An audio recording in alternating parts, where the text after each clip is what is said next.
All right, episode 67 of the Press Box Podcast is here, and this one will be all about NFL Super Wildcard Weekend. First time in history we had 6 games in the opening week of the NFL playoffs, so a lot of excitement over the past 2 days, Saturday and Sunday, so we'll get into those games, we'll break down what we saw, and preview next week's matchups in the Divisional Round. But before we get started, make sure to follow us over on Twitter at PressBoxPod.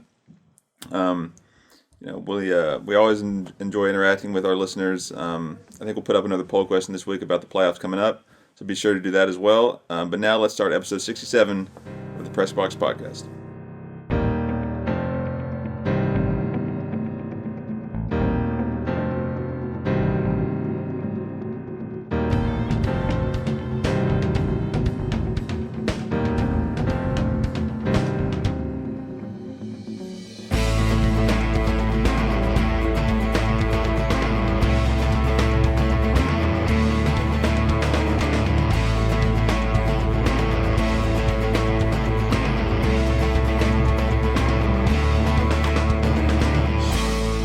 Okay, welcome back to the Press Box Podcast.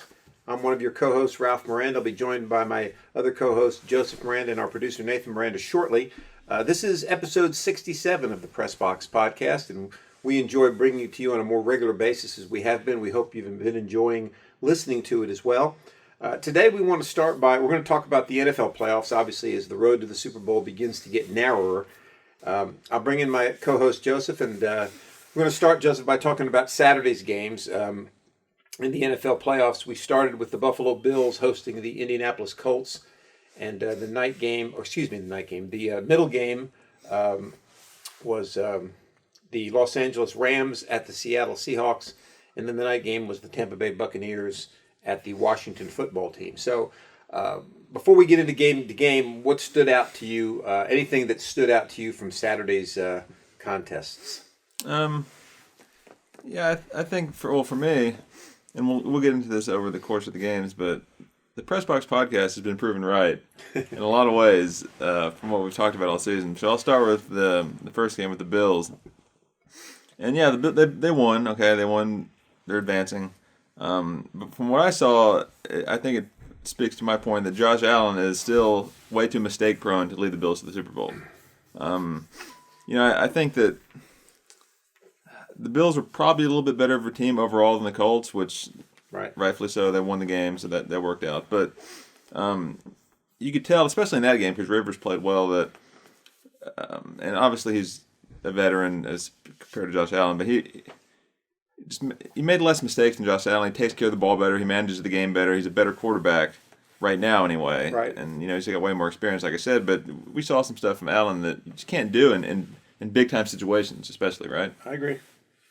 No, I agree with you 100%. And I kind of disagreed with you early on in the game. I said, you got to admit, Josh Allen's a really good quarterback, and he is. Yeah. But then late in the game, as you said, when the game was theoretically on the line, he really made some plays that kind of made you scratch your head, especially that play where they got on him pretty quick and they almost sacked him. He got away from the first guy and just kept trying to make something happen and eventually fumbled the ball. They almost lost that fumble. Had they lost that fumble, they would have been in some serious trouble. And as a veteran quarterback in a playoff game, if you get away from the first sack, throw it away, or else just go down, one of the two. But I know he's trying to make a play, but you cannot afford to turn the ball over in that situation. And he got very lucky there, not turning it over. The Bills' defense concerns me just a little bit. I think to make a Super Bowl run, we've spent a lot of time talking about quarterbacks, which, don't get me wrong, is very important. But you've got to have a solid defense. And the Bills' defense just doesn't strike me as the kind of defense that can get you all the way to holding up the Lombardi Trophy. Yeah, I'd agree with that too. You talked about the sack that he took there, Allen, but he's also one of these quarterbacks that, as a defense, there's going to be one, maybe 2 times a game where the ball's going to be up for grabs, right? You're going to have an opportunity for a pick. Right. Whereas some of these other traditionally great quarterbacks, like Peyton Manning, you never go into a game thinking, there's going to be some opportunities for a pick. When are they going to be? We know it. Right. And, it's very rare. Same with Brady and some of these guys. But, we'll see here in the next round when they It's the Ravens. The Ravens, that's right. I would argue Favre had that, though, didn't he? He did. I think he was a great quarterback. I think he did. That's a really good point. Look, but let's say this though. I mean, Favre he's my favorite quarterback of all time. All right, but he only won one Super Bowl in 1996. I mean, and he played 20 years. His last year was 2010. And he lost one. He lost the Super Bowl. That comes back to hurt you sometimes, right? I mean, that pick he threw with the Vikings against the Saints. That's what he does. I mean, that's He's also like a 3-time MVP or something. He won 3 in a row. Yeah. Yeah. So in other words, I know we like to look at Super Bowl trophies for quarterbacks, which is a valid thing to look at. And if the quarterback has a lot, that's going to put him high regardless of anything else. But there's so much more to a team than just the quarterback of winning a Super Bowl. Like maybe Packers weren't any good after '96. I mean, like not any good, but it's more than just Brett Favre has to play well for them to win a Super Bowl. I know, but we're getting way off topic here. But as much as I like Favre, remember in 07 against the Giants that pick he threw? Right. That happens to him. I think what we have to put Favre on the Patriots during that dynasty, he's going to have like 5 Super Bowl rings. Well, right? maybe not. I think Joseph makes a good. You make a good point. And Joseph makes a good point. But let me say this before we go too far down, and we'll talk quarterbacks a little bit later here. But you make an excellent point, Nathan. I mean, MVPs and Super Bowl trophies are not on the same platform. In other words, you can win 5 MVPs and never win a Super Bowl, and vice versa. Okay, regular season award. Right, it's a regular season award. But my point is, to win multiple championships, okay, you have to be a quarterback that does not put the ball in harm's way. And don't get me wrong, your defense has to come into this, your receivers have to catch the ball, so forth and so on. But if you watch Brett Favre, if you watch Tom Brady and Peyton Manning, they may throw one every once in a while, but it's not a consistent problem, And Joseph makes an excellent point. Against the Giants in the 2007 NFC Championship, in overtime, he throws a very bad pass that the Giants pick and kick the game-winning field goal. And against the Saints in 2009, if he doesn't throw that ball and runs it out of bounds, they kick the field goal and they win that game in regulation. So those would have been 2 more Super Bowls that he would have gone to. Okay. And had a chance to win. Okay, look, so all right, so maybe I'll step back on if he would play for the Patriots and he would have 5 rings. Maybe he doesn't, because I think Brady's shown that a lot of that was him. But I'm just saying, if a quarterback wins multiple Super Bowls, obviously he can't. He's somebody who doesn't turn over much. Right. He's a solid. I'm just saying that if you don't have those Super Bowls, it's not automatically that you're not those things. I agree. Maybe Favre is not all of those things. I agree. I'm just saying it's not automatic that he doesn't have the rings. That means he's not those things. I agree with you, and I think Philip Rivers. Some of the other things go into it. Yeah, and I think Philip Rivers is a good example of that. I mean, the times that the Chargers got close to Super Bowls, it wasn't Philip Rivers' fault. It was other things. Damian Tomlinson sitting out the game in the second half, so forth and so on. I think that's definitely the case. Going back to our original discussion, not only the almost fumble that Josh Allen had. Remember earlier in the game, he threw that pick in the end zone that ended up being overturned, which really could have stifled them because that was a drive they ended up scoring on. You know what stood out to me Saturday was the Rams' defense. I mean, 2 years ago when the Rams went to the Super Bowl, forget about the Super Bowl game when they only scored 3 points. They were a team built on offense. They had Gurley, they had Goff, they had receivers, and Goff was throwing the ball all over the place. Their offense now seems kind of stagnant, doesn't it to you guys? I mean, they have their moments, but Goff doesn't seem to be the same quarterback right now. I know he played with a broken thumb Saturday, which I thought was awesome because, first of all, he didn't get a chance to warm up right because he wasn't named the starter. And 2, he had to jump in the game at a moment's notice. So I thought he played very, very well given the circumstance. But he's not the same quarterback he was 2 or 3 years ago. But that Rams defense, I mean, statistically, they're the number 1 defense in the NFL. And I'm telling you something, they have a Super Bowl caliber defense. Yeah. If they can get any production out of Goff at all, I think they have a chance to go to the Super Bowl. I think that it depends on Aaron Donald. How hurt he is. I forgot about that. Yeah, I don't know. And Cooper Kupp, the receiver, his go-to receiver. We're talking about the defense. Though. Defense. I think you noticed in the game on Saturday after he came. He didn't enter the game again, but he was on the sidelines with his helmet on and pads. Oh, Donald, yeah. So I think it was one of those situations where, if we need you, you can play. But I think they were up 10 points at that time. Okay, just rest. I think he could have gone in the game, which makes him look good for this week. I think. But a couple of things.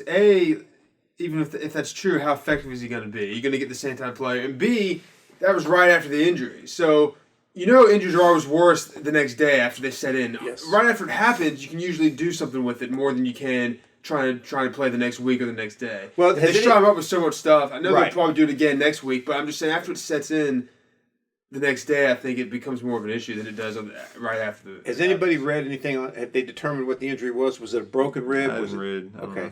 know. See if you can find that for us, Nathan, while we talk some more. Because what I was going to say was, I think they took him in the locker room a couple times and shot it up, and I think he, like you said, he could have gone back in the game if they really needed him, Right. because the pain medicine would have masked the pain, obviously. But I think they were so dominant in that game, they figured, well, why should we even risk Right, putting well, him back in the that's what I'm game? saying, You yeah. know, But so maybe he'll be fine to play. the only problem is if he's got a cartilage type injury. In other words, if he injured some kind of cartilage that attaches there to the rib, that's going to be a problem. But if it's a hairline fracture or something like that, they can pretty much mask that pain. Well, interesting you should say that because Rams defensive tackle Aaron Donald suffered torn rib cartilage. Okay. Expected to play versus Packers. Yes. Well, This was from January 11th. Okay, and that's that doesn't surprise me because the way he went down on the hit, it didn't look like his ribs could have been broken. I think he twisted it when he was twisting the quarterback down.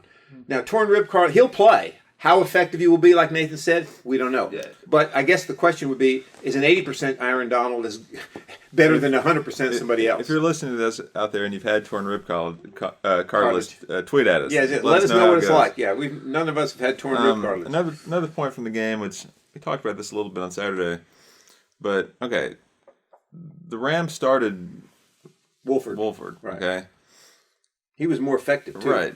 So he gets hurt, and they bring in Goff, who seemingly could play. Right. So why didn't they start Goff? Like Nathan brought up the point. Do you think they like what Wolford brought more than Goff right now? Like you said, he's been falling off lately. Goff, he's not the same guy he was 2 years ago. Do you think that they actually like Goff better or Wolford better, and this is an excuse to start him because Goff's your guy? You have him on a big contract. If he can play, just, I guess start him. Right? I don't know. Yes, I think McVay has been. Well, I think this has been talked about, right? I don't think he's been that pleased with the play he's gotten from Goff recently. Right. I think he liked that. What's that guy's name? Wolford. I think he liked what he showed. He just played week 17. That was it, right? Right. I think he liked what he showed that week, and I think he kind of wanted to go with him instead of Goff, and he would have never have typically made that decision. But this injury that Goff had gave him an excuse to say, well, Goff has the injury. I think he was really. If they didn't have a backup they liked, or Goff had an MVP caliber season, there would have been no question he would have played from the get-go, I think, on Saturday. Right. But I think he cited that injury saying, like, well, it's not 100%, we'll go with this guy. I think he was using that as an excuse to not play Goff. Yeah, I don't disagree with that. I think also you coach to win now. And I think what Wolford did against the Cardinals in the last game of the season really impressed McVay, especially the fact that here's a guy that his LinkedIn profile said he was in finance, just 2 weeks ago, and now he's playing quarterback. So I think he was so impressed with him that he thought, hey, right now Goff is not playing with a lot of confidence, even before he broke his thumb. He wasn't moving around the pocket like he used to move around. And I think his play has gone down for whatever reason, confidence, technical ability, whatever. And I don't think McVay thinks, oh gosh, we got to find a new quarterback. I think Goff is his quarterback. But right now, he's going to coach to win. And I think he felt like Wolford gave him the best chance to win. And as you said, the fact that he had a broken thumb made it easier to make that decision because of the fact that you never know what you're going to get with a broken thumb. Yeah, I'm not saying so much it made it easier for him, like he wasn't sure, but that sealed the deal. I'm saying like he wanted to go with that guy, and that was a great opportunity, or a great excuse. I don't disagree with that. Yeah, I don't disagree with that. I think you watching the first part of that game, Wolford was moving the football effectively. And what he gives you that Goff doesn't give you, he has the ability to run a little more, and they're throwing the shorter passes, and the running game is coming into play. So I think that's what helped them, and Goff couldn't do that. What do you think about? I'm not sure exactly what the deal was. So in other words, they probably changed their offense a little bit for that Wolford guy, right? Probably just a little bit, yeah, not much. And what do you think? There's anything to when you bring in a guy like that? And you have to kind of change the offense a little bit. Maybe he probably knows it pretty well. I don't know. But maybe either he doesn't know it as well as the starter, or he has different skill sets. You have to change it. Do you think that gives you an edge because all of a sudden the offense that the team's prepared for, or the offense in the Seahawks case that they start twice in the season, is completely different? Yeah, I agree with that. Like I'm thinking almost like the Eagles when they went to the postseason with Foles, that they had to change their offense some, right? They did. That's right. So that kind of gave them like a new dimension that they wouldn't have had otherwise, right, and could have boosted them into. I don't disagree with that. I mean, the Seahawks, any tape they had was on Goff, right? So they really didn't know what the Rams were going to do. That's exactly right. And I think Wolford gave them that option of that RPO, which I hate that term, but that's what he could, the run pass option. He had a little more ability to do that than Goff did. But and even if they knew that, even if the next team knows that Wolford's playing and they know to prepare for that, I feel like it's still something that's so new in the Rams offense that there's not really a lot of film to watch on the guy. There's not really a lot of of course, you don't have experience playing against him most of the time. He's only played like 2 games. I agree. So I think it's agree. All right, let's go to the night game. Buccaneers at Washington football team. We're talking about the DK Metcalf guy. That's a good point. Yeah. Why don't you lead us into that, Nathan? Well, I didn't see he went like on a tirade on the sideline. Apparently, he was not getting the ball enough. Okay. Felt like he was open, which most receivers do, and he went off on the sidelines to some of his teammates and to the coach and so forth and so on. So the announcer in the game made an excellent point, which was, I think, Aikman. Said, hey, right now there's no fans in the stadium at all, right? So you can hear more things. Aaron Rodgers said this earlier in the season. He said, it's amazing. I can hear guys cheering on the sidelines, which I've never heard before in my career, okay? So Aikman's point was, hey, with no fans, the Rams heard him complaining constantly about getting the ball. So they kind of could tell their defense, hey, look for them to try to force the ball to Metcalf. And sure enough, what happened was they tried that little wide receiver screen, which is an easy way to get the guy the ball and have him run. Yeah. And the Rams guy just jumped it. I mean, like immediately, and picked it off and ran in for a touchdown. Yeah, that's an interesting point. Yeah. I thought that was really, really interesting take. It was, wasn't it? It makes a lot of sense. It makes a lot of sense, yeah. That's after Aikman basically said, like, they're going to have to try to get him the ball. Like, he basically said, I don't remember his quote, but he basically sounded like we have the Seahawks probably to try to force it to him. Right, but then it was after that pick that I think he posed the theory that, well, maybe they could hear him on the side, and the defense might have said, hey, be looking for that type of thing. Well, so maybe, so then you take a chance of like that, you jump that, whereas maybe typically I would think that route's pretty easy to read right off the bat because the guy steps back and set up, but you're not going to maybe jump it. No. I'm not DB, I don't know, but you're probably not going to jump it because you don't probably play a little safer typically. Yeah. Whereas that guy maybe felt like they're definitely going to him. It's not to set up something behind me or whatever. I'm going to jump. Right. Yeah. Exactly. And Aikman ought to know, right? He had Michael Irvin. Probably Irvin complained quite a bit about not getting the ball. and DK Metcalf needs to relax. Like, he does. Yeah. He does. It's his second season in the NFL. Okay. He's not even as established as Michael Irvin was at that point. Right. Michael Irvin had won a couple Super Bowls. Right. At that point. But, But my counter to that, though, which I was kind of thinking at the time, was on that specific play that the guy picked off, could you chalk it up to what Aikman was talking about? Because, again, it was a wide receiver screen to the guy. So what the other two guys block, right? And he steps back to catch the screen, like... Jumping that, there's no downside to that, even if you don't think they're trying to force the ball, right? Like, because nothing is going to come behind you because the other guys are blocking. Like, what are they? If anything, he might pump fake there and go to the other side of the field and do something else. Right. So why not always jump that route? See what I'm saying? Yeah, I understand that. I think the key is though once the guy saw most of the time. I think. Go ahead. That scenario may have just been something more that he saw what was coming, or something from film study, or he just had some feeling on that play that, as opposed to just honing in on Metcalf's tantrums. Yeah. And it could have been that since they heard that he was complaining, once he saw it was Metcalf running that screen, he probably thought, what the heck, I'm just going to go jump it, Because most of the time, what do you see DBs do? They kind of come up, but then they kind of take on that block and hope that the guy behind them can make the play. And he just kind of knifed right through the blockers and didn't even give him a chance to block. Yeah, so I guess what I'm saying is give the DB credit he probably just read it and reacted well, like without being told to do that. Probably, probably.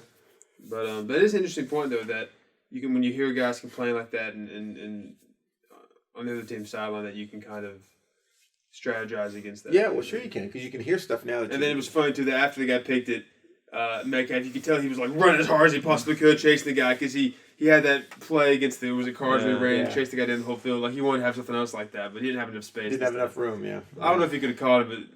It was just funny. The guy was kind of taunting him. The DB was taunting him, and he was running with his head down really hard. Funny. Okay, so let's go to the night game now. The Buccaneers at the Washington football team. Interesting, the line on that game was 8 points until we found out late late Saturday that Alex Smith was not going to play. Yeah. So I think the line went up to 10, but the Buccaneers only ended up winning by 8, mainly because of the heroics of another unknown quarterback, Taylor Heineke. That game was a game where no matter how close Washington was or what the score was, like it was never in doubt. Like I felt like Tampa always had it in control. There's never really a question in my mind anyway that they weren't going to win.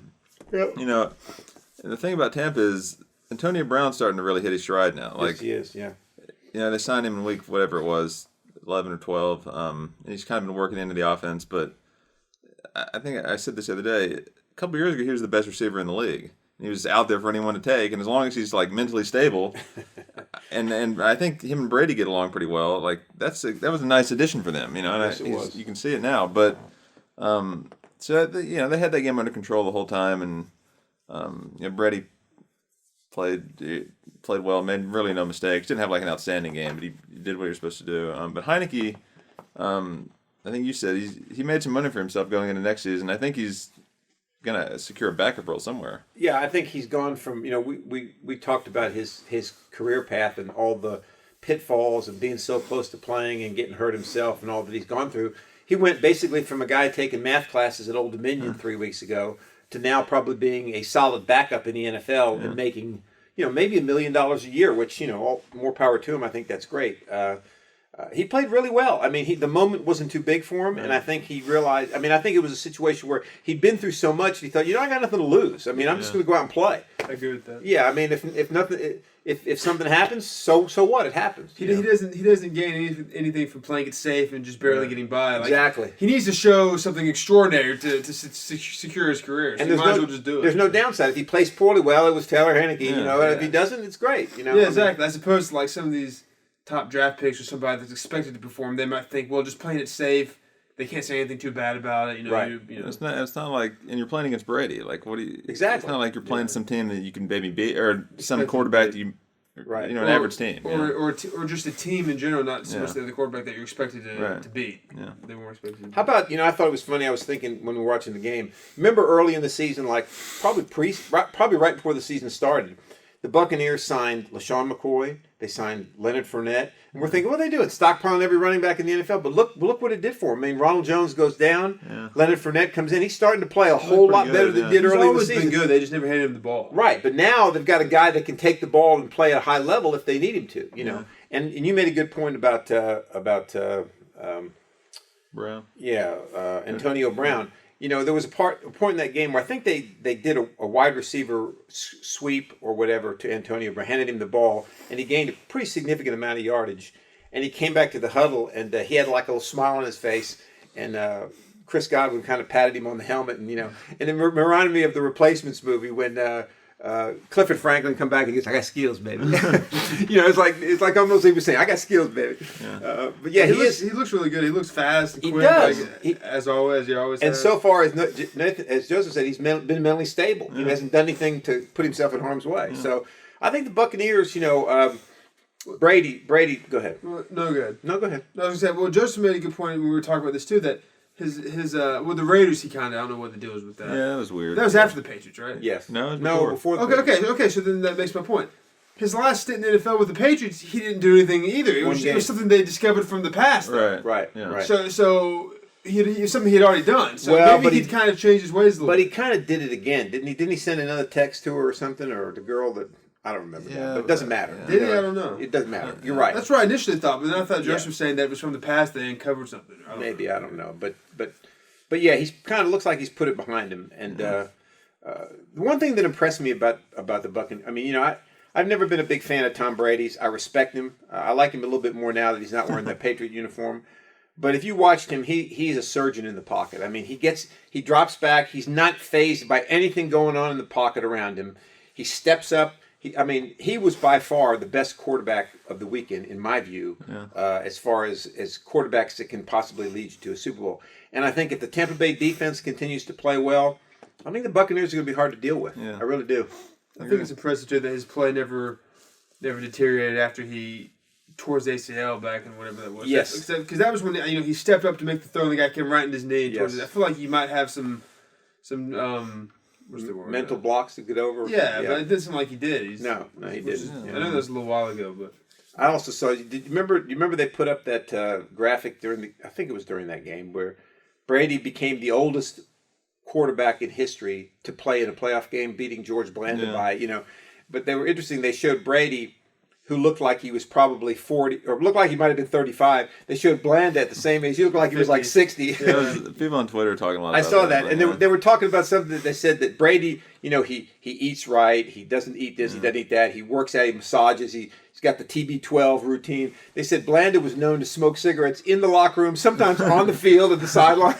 It's just a different era, right? Yeah. All right, so move over to Sunday now.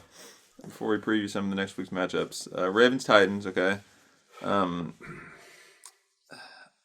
let you start with this one. It seems like at some point in the game they kind of turn Lamar Jackson loose and let him do his thing, right? Yeah, it was kind of reminded me of the Rocky III when he tried to get him to fight right-handed. And then, Rocky II when he told him to fight right-handed. Right. And finally at the end he goes, "Go!" He goes, "Now!" And he turned to the left hand. Yeah, that's what it looked like.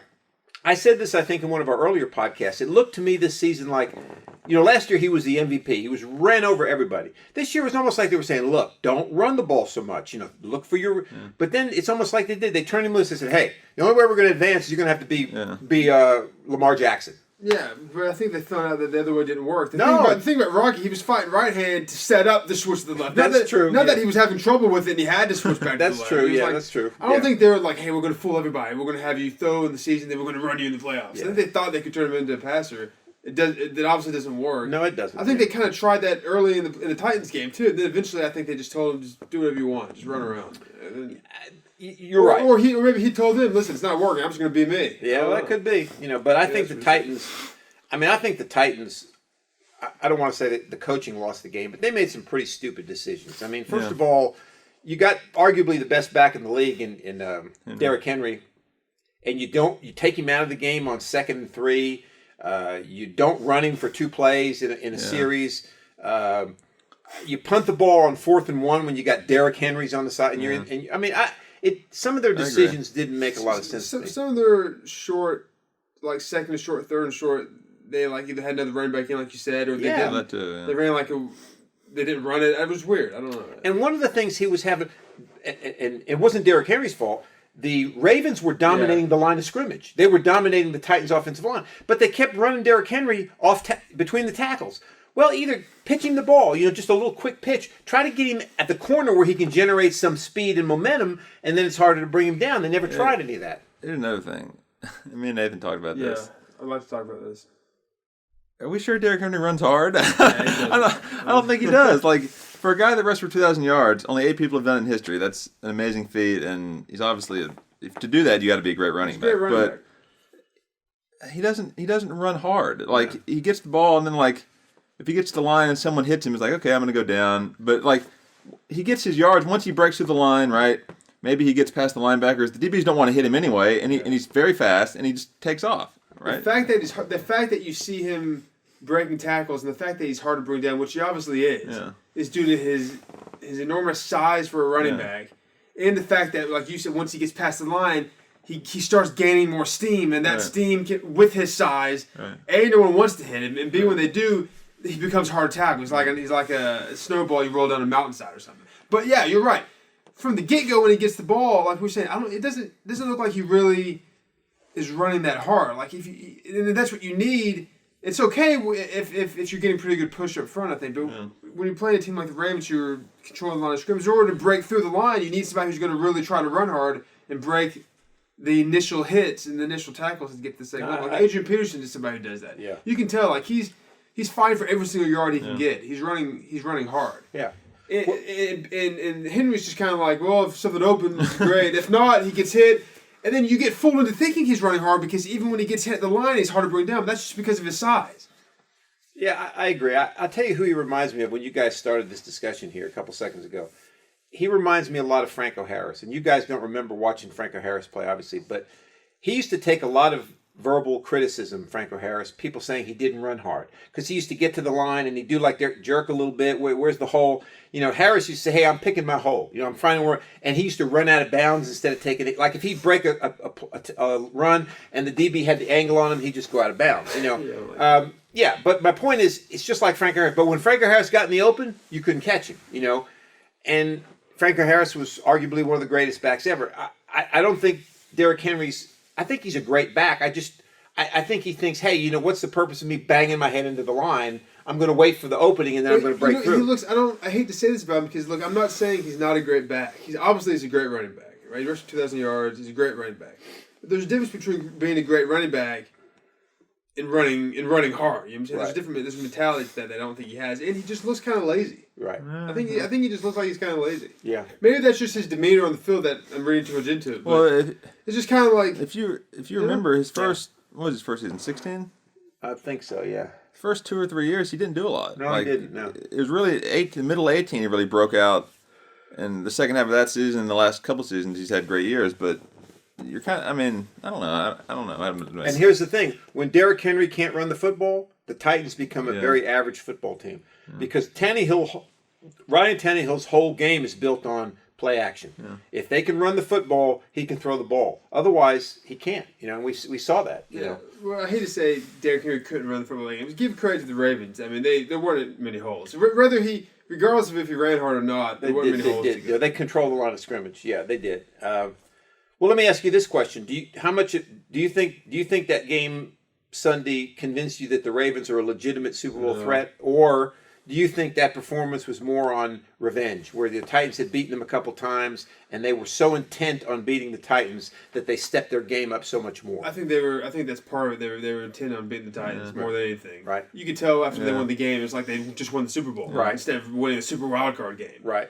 I think that's part of it. But I also think the Titans just aren't that great. I don't think they're great when they're running the ball well. Right. But then, as soon as the Ravens established that wasn't going to happen that game, the Titans team after that, I don't think is that great of a team. So I'm not that impressed with them beating the Titans. I agree. And the fact that it's on the road doesn't impress me because there's like 5,000 people in the stadium. Doesn't matter anymore. Yeah, I agree with that. So I think a lot of it was emotion. A lot of it was the Titans. I think top to bottom are a great team. I agree. I agree. So I'm not that impressed. I agree with that. It was a good sign to see that Jackson got back to his old self kind of and ran the ball more. Right. But again, if somebody's able to kind of bottle him up there, what's he going to do through the air? Well, I think one of the things that impressed me about Lamar Jackson and the Ravens' game plan was, if you remember last year in the playoffs, the Titans jumped ahead of them 14-0. That's another thing. You just mentioned that. Go ahead. Go ahead. No, they were ahead of them 10-0 Sunday too. Okay, but I think last year they went to the passing game too quick. Okay. And he can't throw the football. Nobody's going to convince me of this. He cannot throw the football. He gets lucky every once in a while, okay? But this year they didn't do that. This time they continued to try to run the ball. He ran the ball, and I think they eventually got where they wanted to be. So that was a good move on their part, not to give up on the run too early. That, and from the Titans' point of view, when you're ahead 14-0 and 10-0, it's a lot easier to keep that when you're successful running the ball. Correct. That was the case last year. Right. And this year they couldn't do that, so it was tough to hold on to the lead. Exactly. What were you going to say before I started? You were going to say something? Oh, about what you're saying. What you just said? Okay. All right. Yeah. That it becomes tougher to beat the Titans typically when they jump out to the big lead because they start running the ball, you can't stop it, but they couldn't do that. Right. Okay, let's talk. Go ahead. I'm sorry. No, go ahead. I was going to say the second game. Yes, let's go to the second game. Bears Saints. I mean, we shouldn't spend a lot of time discussing that game. I mean, it was pretty much. It was a close game. Well, for a while. Score-wise, it was for a while. Jimmy Graham scored a touchdown at the end of the game to make it 21-9. Yeah, but it wasn't very close. I hope you're happy, NFL. This is what you get letting the Bears into the playoffs, where they didn't. Of all the teams, they deserve to be there the least. Okay, at least the Colts went 11-5 to get their 7th seed, which is a legitimate record. But Bears 8-8. Letting them in, okay, they had no chance. The record itself, though, is that teams have gotten in the past at 8-8. I know, but it's not just the record. I know, but this season, 7th seed. He should have gotten in. Right. They would have gotten in this season. Right. But I think most of the time your 8-8 teams were division champs, though. Most of the time. Okay. With a few wild cards. Yeah. Okay. I think the highlight of the game was the Nickelodeon broadcast. That's interesting. Yeah. Slime fest. Yeah, I said it'll be funny when kids want to watch football this coming week and they have to watch like a real game and they'll just go outside or something after that. You said what was the NFL trying to accomplish? Or you realized they were trying to get younger kids involved, but unless they have Nickelodeon broadcasts every week, maybe they are. I don't know. But yeah, I mean, the big thing out of this game is now that this leads to the Buccaneers Saints rematch. Yes, it does. So that'll be definitely interesting. But have to beat a team 3 times. The Saints didn't impress me. We'll get to that in a minute. The Saints didn't impress me very much, though. I mean, they should have blown the Bears out of that game. And like Nathan said, it was close for a long time. The Bears were within one score for a long time. And there's something about the Saints that don't impress me. I agree. But like I said, at the end of the game was 21-3. I know. I think the Bears defense got tired, though. I mean, they were on the field most of the game. I mean, the Bears offense couldn't move the ball at all. And remember the play, they tried that flea flicker type play, and the guy, wide open, nobody on him, he drops the ball in the end. That would have put them ahead. Yeah. Okay.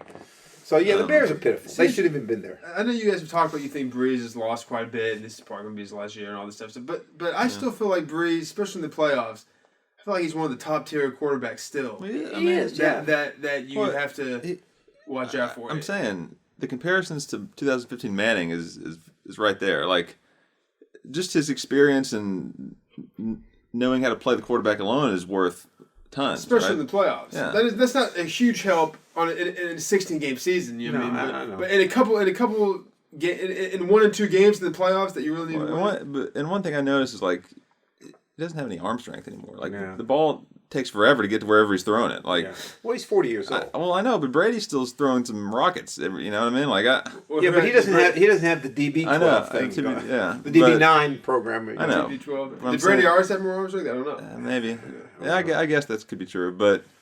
He's good enough to still get them to the Super Bowl, but the reason I think I picked the Saints for my Super Bowl, my pick, not to win, but to play. Yeah. And the reason too is because throughout the year, whenever I felt like the Saints were not as good this season, they always surprised me. They destroyed the Buccaneers. I was surprised. Right. They beat them twice pretty handily. Yeah. The second time, they really destroyed them. Right? Yes, they did. Yeah. I can't think. I feel like there's a couple other examples that I can't recall right now, but I feel like in games where I was like, okay, this you'll see how they're not that good. They always surprise me. Yeah. Yeah, I agree with that. I feel like a lot of the times it's the teams that you don't expect a whole lot out of in the playoffs that end up going pretty far. Go ahead. No, go ahead. I was going to move to grade 3. Well, I was going to say before we move on, Trubisky the starter next year? No. I mean, they didn't pick up his option before the season started. So the only way he's back is they have to negotiate a new contract with him. Basically, he's an unrestricted free agent, so they've got to negotiate a new contract. Yeah. And I don't think they're going to do that. They can't pick it up now? No, they've already declined it. Maybe they won't, but really, like... I don't see them. Who are they going to get? You make an excellent point. I read an article about. Go ahead, Joe. I didn't mean to interrupt. I was trying to think of somebody they could get. I mean, it's that much better than him, though. Cam Newton. He's not that much better than him. No, he's worse than. I would say. I'd rather have him than Cam Newton. The Bears are in a very, very difficult. If I was a Bears fan, I would be really depressed right now. And the reason I say that is because their defense is getting older. They're not going to be able to keep all those pieces forever. Okay. You got Trubisky, who they've declined the option on. More than likely, he's gone. Yeah. You got Nick Foles, 2 more years under contract. They have a chance to negate that contract after next year. But either way, he's going to be there next year and probably be their starter going into camp. They're in quarterback hell because they're going to be picking, 19th or 20th in the draft? Yeah. They're not going to get a real top-line quarterback. So next year, they could be going into the winter of their NFL career. They could really suffer 3, 4, 5 years of downturn right now because of the makeup of their team. So they're in trouble, the Bears. I really believe they are. What's going to happen with the coach? He's going to stay. I think he's going to stay 1 more year at least. Yeah, but they don't look like they've got any prospects coming up for good seasons, in my view. I would keep the coach in Trubisky until you think you really have a great quarterback prospect to draft. I could see them signing him to a 1-year deal. They may not be able to keep him. If you're Trubisky and they want to bring you back, say, hey, you declined my option. Here's what I want money-wise. He may I'd say go ahead and get the I know that, but he may just do that because he just doesn't want to deal with the Bears anymore. Well, maybe, but he's going to be back somewhere. I don't think there's like a huge market for him to be a starter anywhere. I agree. Yeah, there's probably there's a few teams you can mention where he could be the starter. I mean, I guess if the Bears tell him, hey, we want you back at least until we find another quarterback, I feel like if you're him, you have like a guaranteed starting role. I think. How do you turn that down? there's some teams he could start for, I guess. But Yes, but what I was going to say is until they feel like they have a really great can't-miss quarterback to draft, Right. I would keep the coach in the QB, even if that's like 4 years. They might. And then when you find your quarterback you want to draft, you clean house. You fire the GM, fire the coach, and then you get all new pieces, get your quarterback, and try to do something from that. Oh, that's not bad. Not bad. Otherwise, you'll get a new coach, maybe a new GM, and then like 2 years into their thing, you'll have your new quarterback, but then you'll be sour on them, and then you'll fire them, and then the quarterback has a new system. It's just a mess. all right, so Game 3. game 3, Browns and Steelers. Yeah. Interesting game. Yeah. Steelers looked like they didn't want to be there. They really did. To me. They haven't wanted to play a game since that Wednesday game against the Ravens. I think they just quit after that. I think they did. Remember, I made the comment that looked weird that Roethlisberger said, "Oh, I guess we'll have to get ready for our doubleheader now." They just checked out after that. I think They were did. Yeah, they checked. I think they felt like they were getting, shafted by the NFL with scheduling, and they just checked out. But you said this. Joseph said this. Even when they were 11-0, they didn't look like an 11-0 football team. Yeah. They won some really close games, some against bad opposition. They beat the Giants week 1. I did think they would beat the Browns though. I did too. I think that's just you chalk that game up to just the way it started. Yeah. The first play, the snap over the head, touchdown. Like you basically gave the spot of the Browns 7 points. Then they throw next drive. They throw an interception. Yeah. And I don't know if it was in their territory. I don't know if they had it in the red zone automatically, but they had it close to the red zone. He threw 4 picks, Roethlisberger. A couple of them were not his fault, but he did throw 4 picks. And then after that, like Nathan said, once the Browns were up 35, even when they were up 28-0, but more so after the half, they just played a defense that said, "Hey, we're not going to give you a big play." Right. If that game starts as games typically start, I think the Steelers beat the Browns. Yeah, and look, the Browns are up. This is like the Titans game. They're up 35-7. Right. And they let the Steelers come back and be in position to make a game of it at the end. I mean, it may not have been as close to the final score, 11 points, but there was a point in the third quarter where the Steelers could get back in the game, right? I would agree with you to a point, but I think it's a little different than the Titan game. I think the Titan game, they were up that much and they made mistakes. Yeah. Mayfield made some mistakes through an interception. This game, the offense really didn't do anything wrong. I think the defense, like I said, they just said, "Look, go ahead and score. It's going to take you a while to score." And every time the Steelers scored, except the 2 touchdowns they scored unanswered to make it 35-23, the Browns answered. They were able to score and move the ball down. Yeah. I think it was just, "Hey, we're going to outlast you now." You're not going to have enough time. Well, and Mayfield didn't really make any mistakes. No, he didn't. Which means he's due this week. Okay, so those of you out there who haven't figured it out yet, Joseph is not a big fan of Josh Allen or Baker Mayfield. I'm a little more of a fan of Josh Allen, but really, so. But again, real quick, I haven't watched Baker Mayfield that much, but I feel like his mistakes, correct me if I'm wrong, are more just like technical mistake. Like what am I trying to say? The more mistakes that are just like he has the wrong read. Right. He makes a bad throw, mechanically. He just makes a bad throw. Josh Allen's mistakes are like I know they're mistakes, but he's trying to make something out of nothing most of the time. He's trying to extend the play. Judgment mistakes. Judgment mistakes. Yeah, That's a good analogy. That's a very good analogy. Yeah, I like that. But so that'll lead us into these next week's matchups here. I think you're going to see the Chiefs win pretty decidedly, and then I think the Ravens beat the Bills this coming week. I think you get a good Chiefs-Ravens AFC Championship game, and I think that'll be a good game. What do you think? I don't think that would be a game, though. I think the Chiefs would win that. I disagree. I don't know. I think it'll be a good game. Think it'll be Chiefs-Ravens? Definitely gonna be Chiefs. Yeah. Ravens game is in Buffalo. Does anybody know what the weather's gonna be like? Not yet, no. Probably cold. If it's snowing or anything, that'll help the Bills. Yeah.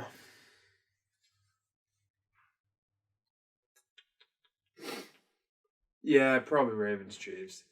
I know I sound like I'm upset. Like I want the Ravens to win. Yeah. But I'm just not that confident in them. But I feel like what you said about Josh Allen is kind of true. I think of him a little more higher than you do, probably, Joseph. But I think he's taken the next step in his career in the playoffs now. He's won a playoff game. It's the first time he's won a playoff game. Right. I think they'll play the Ravens really well, and he'll be on the verge of getting to the AFC Championship. But I think that comes later. I think he still has a little ways to go before he is playing for a conference title. You make a good point. He's progressing like you would want a progressing quarterback to nicely. progress, right? He's just not there yet. First year they didn't make the playoffs, lose. Third year, make the playoffs, win a playoff game. Yeah. And I think the Ravens, the Bills lost their running back in that game. Injury. Oh, yeah. They signed some guy, I think it was Devontae Freeman, unless I saw the wrong. Somebody signed Devontae Freeman, the Giants guy the Giants picked up. Because apparently when the regular season's over, I guess these guys, maybe they signed him to a 1-year contract. I don't know what the deal was. It's not. You can't just post play. No, I know that, but somebody signed I him. don't know. Well, maybe if you have a 1-year contract, it technically ends at the end of the season, and then the playoffs. No, it's not. It's not how it works. No, it's not. I agree. Because why wouldn't the Rams go sign Phil Rivers right now? His contract is ended. No, I mean like there's a before the reason playoffs. why this guy. Just like remember the guy from the Colts that was supposedly going to be the first player to ever play in 2 postseason games for different teams. In the same year? Because they signed him off the practice squad. Okay. And I think that was the reason why he was available. Okay.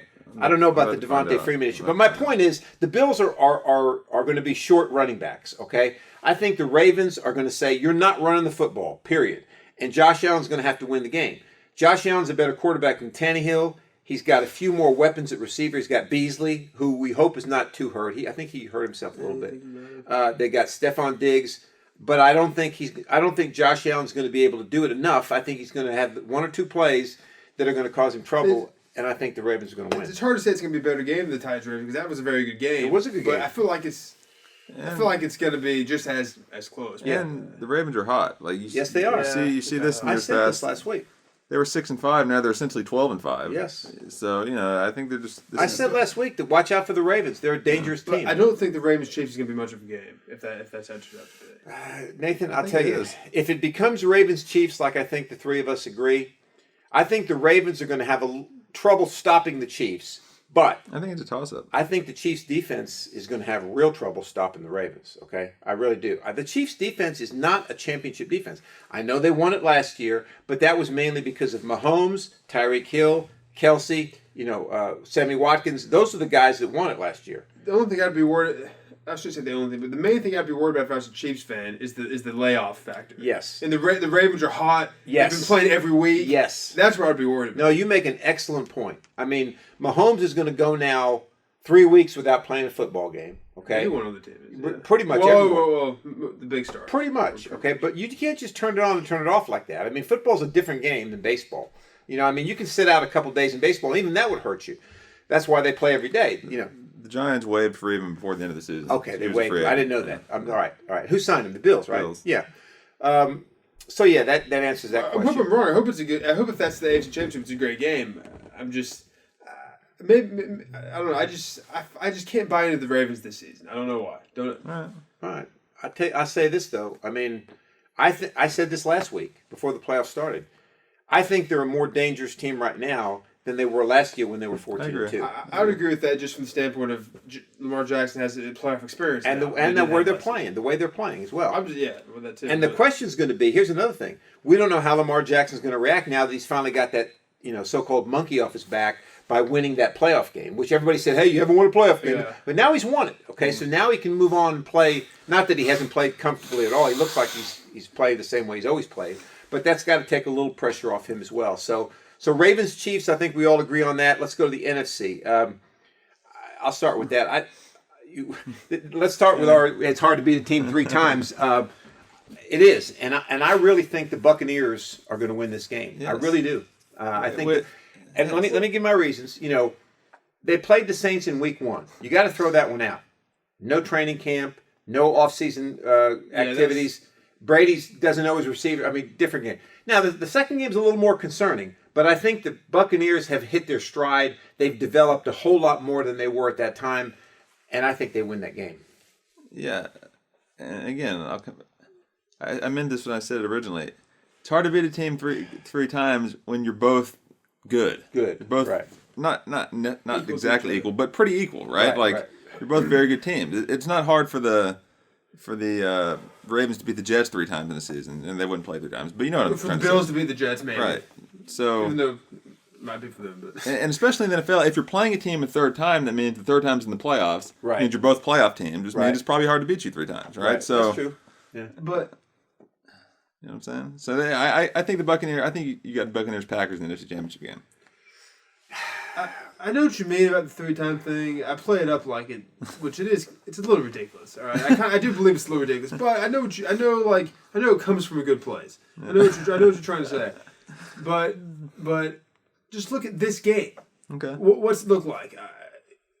I mean, don't look at the other two games. I mean, if you think the Buccaneers are going to win this game, fine. But don't think they're going to win because they lost the last two. They must win this one. I just think they're going to win. I think they're better. They're good. I think they're a different team right now than they were even 6 weeks ago. I would agree with that. Yeah. But everything you all said for why they're going to win, I think is the reason why you think they're going to win. Not because, it's hard to beat a team. I agree with that. No, I don't disagree with that.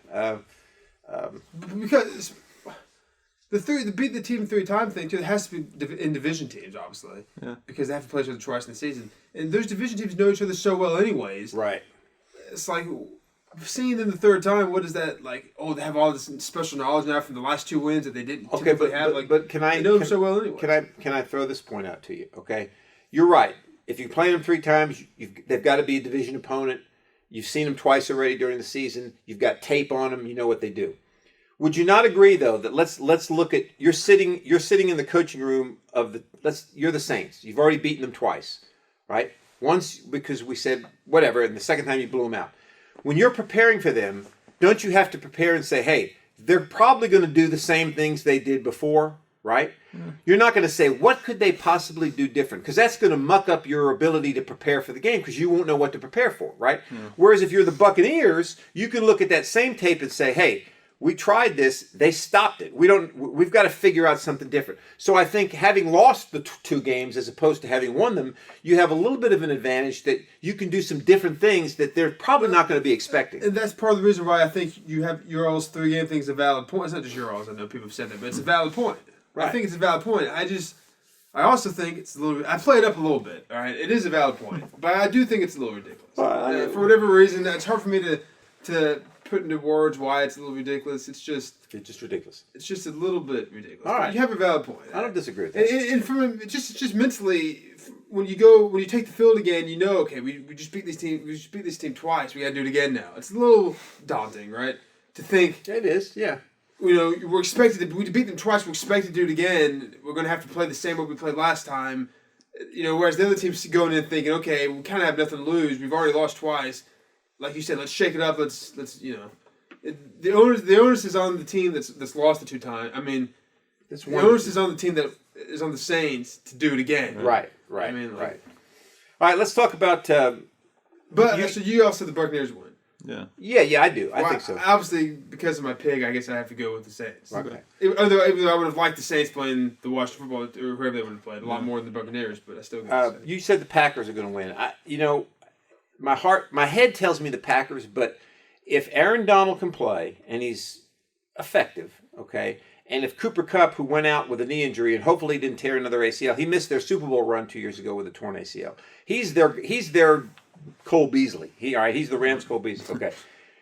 Cole Beasley. I'm telling you, I think the Rams' defense can limit Aaron Rodgers somewhat. I really believe that, because Aaron Rodgers is no more mobile than Russell Wilson was. He's got a little better offensive line, but Bakhtiari, their key offensive tackle, is out for the season. Don't sleep on the Rams' defense just yet. If they can get any production out of Goff Sunday, I think they can beat them. Yeah, I think if Darnold's playing 90%, right, at least, right, they beat the Packers. I agree, and that should be pretty easy to tell early on what he looks like. I agree with you. Yeah, I agree with you. If he doesn't play, I think the Packers win. If he plays, but he's obviously really effective from his injury, I think the Packers win. Like I said, my head if I had to pick, I'm going to pick the Packers. Okay, but I wouldn't surprise me if the Rams. I know it's a little ridiculous to pin the whole game on a defensive tackle, but I agree with you. But they have to double and triple team him sometimes. So you're right. Yeah. It may be. I'm not sure. Maybe they have a guy that I'm not sure who was playing when he was out against the Seahawks. If they had the same time. Pretty good. The guy that had he wasn't Aaron Donald, but they still were able to be effective. Yeah. I'll tell you what. You guys both say what? Buccaneers, Packers. Yeah.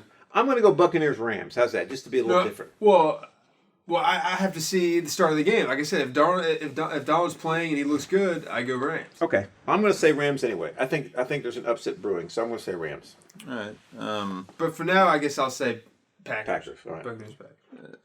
To wrap up the playoff discussion, some of these guys are still in it, but you got Brady, Rivers, Breeze, Roethlisberger. How many of those guys are back next year? I think we all think Brady's obviously Brady's back. He's got another year on his contract. Rivers is back. Yeah. He'll be a free agent. You think he? Well, he had a lot of time to think about it when he drove back to San Diego.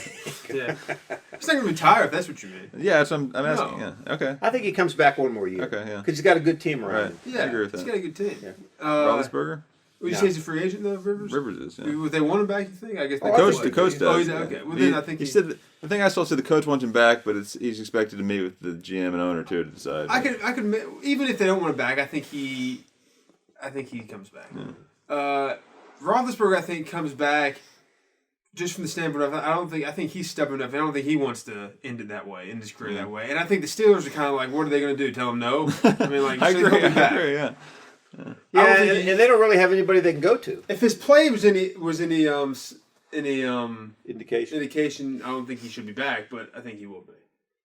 And And then Breeze, I think he retires. he retires no matter what. I agree. I agree with that. Yeah, I agree with that. You made the point where I think if the Steelers were in a situation like the Packers were in, where they had a young Rodgers, they'd tell Roethlisberger, "Look, like we're going to move on," but they don't. So I think there's like, well, come on back. Yeah, you know, I mean, I agree. Yeah. Well, it'll be what's really going to be interesting is to see what some of these teams do in the draft, right? Because even if let's say Roethlisberger and Rivers both come back, neither of those teams has a quarterback behind them, right? Yeah. So they're going to have to make some decisions here pretty soon. I mean, if you're the Colts and the Steelers, can you go into next season with those guys as your starters and having Mason Rudolph as your backup and Jacoby Brisket, as you call him? Can you really do that? I mean, that's not a smart move. I think the Colts are better off with Beef Brisket as their backup as opposed to Rudolph. I think Frank Reich needs to start sitting some what are those called? Edible arrangements. Edible arrangements to Andrew Luck. Hey, he may come back. You never know. With a few $100 bills stuffed in it. Yeah. I think the Saints are probably in a bet. The Saints, whether we agree with it or not, they think Taysom Hill can be the quarterback. They think that. Yeah, but that's who they feel like, good about it. Yeah, they feel good about it. That's right. So they can afford to probably let Breeze go. This sounds kind of This sounds I don't know. This sounds kind of stupid. But if you're the Colts or the Steelers, either one of them, all of a sudden you find yourself without Roethlisberger or Rivers. Yeah.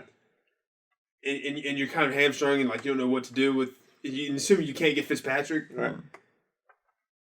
Get James Winston. Yes. That's kind of stupid. I've said this. It's not as stupid as you think. No, it's not. The guy can make things happen. Like he threw 30 touchdowns last year, and granted he also threw 32 picks. But I'm saying if you're in a tight, if you're backed up against the corner. Without the guys you thought you were going to have, and you don't have a good draft pick, and you can't get another quarterback, I totally agree. I would get him. Is there any chance at all that what needed the Saints have for him? Is there any chance at all that either of these teams we're talking about, if Rivers or Roethlisberger goes down with an injury, that they do what Nathan did in Madden 12 years ago and just quit the season, simulate the season, and just say, "Hey, we're going to let the season play out, simulate it." That's another story, but I'll just say quickly, I was the Colts for the simple fact that I had Peyton Manning. This is true. He broke his elbow. Career-ending injury. What am I going to do? Yeah. I didn't. The sole reason I wanted to play with him was for Peyton Manning. Good point. And I just want to add a little levity to this. Those two teams, this is the scenario where maybe Heineke comes up. Maybe you get him. That's as a your good backup. point. Hey, that's an excellent point. That's right. But see, now if you're the Redskins, the football team, they have to make some decisions. I think they should keep him. All right. I saw this morning Alex Smith's going to take a few weeks to think about his future. If Alex Smith is not with the Redskins, if not with the Ross football team, and you're the Steelers or the coach, get Alex Smith. I think that could be. No, I think he's saying, "Do I want to retire?" Oh, yeah. I don't think he's going to leave. Yeah, but Taylor Heineke. Don't get me wrong. I think the guy did great, and I wish him all the success in the world. He's not a starting quarterback. No, he's not. Because see, these teams really don't know him yet. Yeah. And I think over the course of time, I think there's.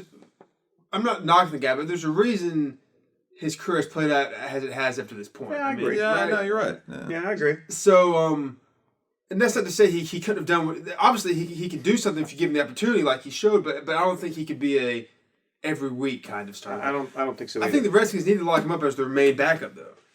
They need to, yeah. Regardless of what happens with the starting role, make him your backup. I don't think it would even hurt them to go into next season with him playing until they find a guy that can replace him. They're not going to be, they've got some good pieces on defense, but I don't think they're that great of a football team right now. But But yeah, it'll be interesting to see what happens. What's the deal with James Winston? Is he under contract with what? I think he signed a 1-year deal with the I think he Saints. signed a 1-year deal with the Saints. I think. Isn't he with the Saints? Yeah. All right, last NFL thing.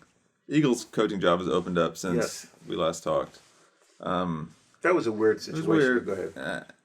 I think the owner said something today, like, I thought I saw something where he said something like, well, didn't necessarily deserve to be fired, but sometimes, like, it just happens. Like, That's ridiculous. I don't think they're trying to say they didn't fire him because they did a bad job. I think it comes down to the fact that, and now you're seeing reports that Carson Wentz is more likely to stay now. Right. I think it just came down to they realized we can't keep Carson Wentz and the coach because they don't like each other. We pick Carson Wentz. Right. You know? Well, and that's always going to happen. Yeah. I guess. He was all signs were pointing him demanding a trade this offseason. No, but I'm saying, do you think they made the right pick? Well, I'm not convinced Carson Wentz is good, but I think you always pick the player over the coach. Yes, because you can get another coach easier than you can get another franchise. If you think Carson Wentz still might be your guy, Well, if they think that, obviously, but I'm saying, do you think it was smart? I think either way it's smart. Yeah, because I don't think you ever side with the coach because he doesn't play. Plus, anybody can say whatever they want. That performance week 17 had to leave a bad taste in the owner's mouth. Yeah. Yes, it did. But what the coach did. Well, I thought you were going to say something else, which I'll say now. Well, you see what you Super Bowl's. Go ahead. I thought you were going to say, which I kind of think, the Super Bowl. Say what you want about it, he won the Super Bowl, but it was kind of a fluke. I mean, he did.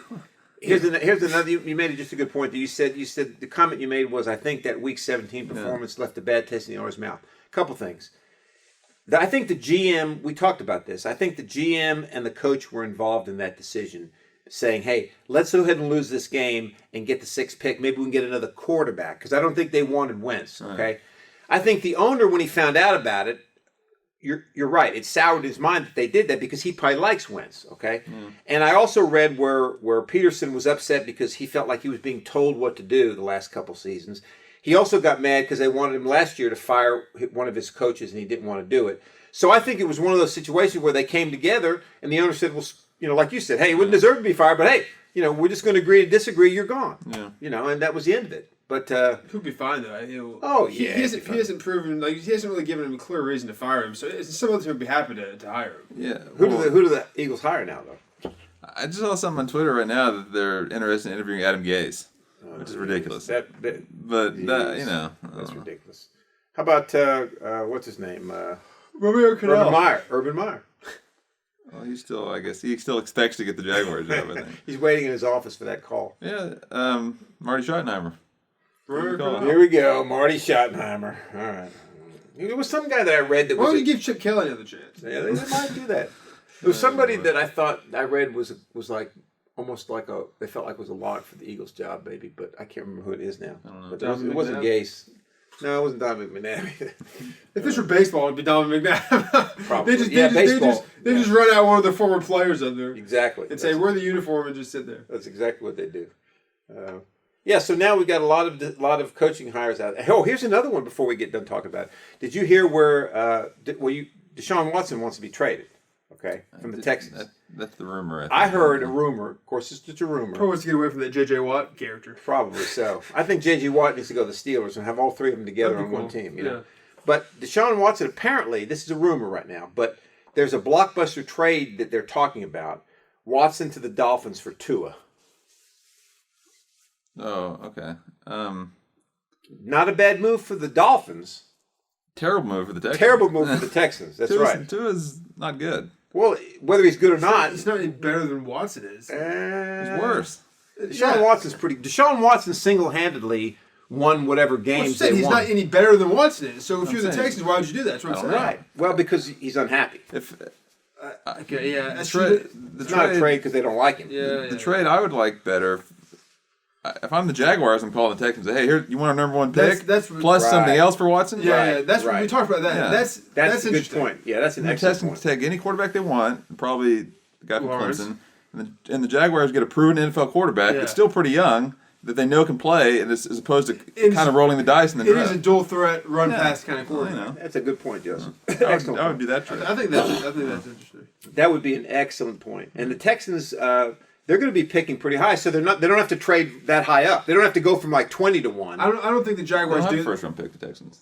Oh, they don't have this right. They don't have the first round pick. That's right. I don't think the Jaguars do it because I think it's rare that if they had the 2 pick or the number 3 pick and the Texans are interested, I think they would do it. But I think it's so rare a team gets the first pick, they're all excited like that. Rarely does that happen. Like, we got the first pick this year. I think they want to use it. You know what I mean? Well, that's when's the last time somebody traded out of the first pick? Well, I mean, Eli Manning. Well, no, First Eli pick. didn't trade. They So selected I think and teams are traded, so happy to get the I first can't really pick. remember. It's been done. I mean, yeah, I know it didn't the Falcons and the Chargers trade to the Falcons when the Falcons got Michael Vick? I think they did. Yeah, that's of course that's been 20 years ago. You know, but I don't don't know if think- it's happened since then. But let me answer your point right there. I agree with you about the being excited thing. Okay, you remember the movie Draft Day? That was one of the big questions that movie. Should we take the quarterback? Should we trade the pick? I think your heart tells you, hey, we got the first pick in the draft. You know, we can get anybody we want. You know, but I think if you're a shrewd general manager, you have to look at the makeup of your team. Okay, what is it that you need the most? All right, and I think if you can trade that number 1 pick, assuming you're not trading it too far down, but the farther you trade it down, the more you're going to get in return. If you can get 2 or 3 number 1 draft choices, or let's say 2 number 1s and 2 number 2s, I think that's going to help your team more than whoever you're going to get in that number 1 pick. I'm not saying it's smart to hold on to. I just think it's tough for a team to make that decision. I agree with that. That's why I say Maybe you need they a shrewd probably general did- manager. Maybe they should do that. You need a shrewd general manager that can convince his owner that that's the right thing to do. But then he better be right. They didn't lose almost every game this year for no reason. They lost it for the first pick. I agree with you. Not that they tried to, but if they lost the game, I feel like they're going to get more out of it than Deshaun Watson. They're going to get the glitz and glamour of the first overall pick. Deshaun Watson's equivalent to a first overall pick. I'm saying, but what I'm saying is, I'm just saying they're going to get more of that. They're going to get the glitz and glamour of the first pick. You know what I'm saying? I don't know. They get the commissioner to come out and go, with the first pick in the 2021 NFL But draft. I think they actually should do that though, because you get a proven NFL starter who's still young. Right. As good as Trevor Lawrence looks, he's not proven. You don't know, yeah. And like you said, he's not the can't miss type of guy that Peyton Manning was when Right. he came out. I agree. So I think you get Deshaun Watson. I agree. Okay, so that kind of wraps up our NFL discussion. I guess we'll convene again next week and talk about the conference championship games as they'll be set and the recap of the playoff. We also want to talk about the college football championship. We will do that in our next episode. We'll recap that victory by Alabama. So don't worry, we're not gonna neglect the college football season. A very interesting one just concluded. So yeah, that's it. I guess without further ado, we'll see you next week on the Press Box Podcast.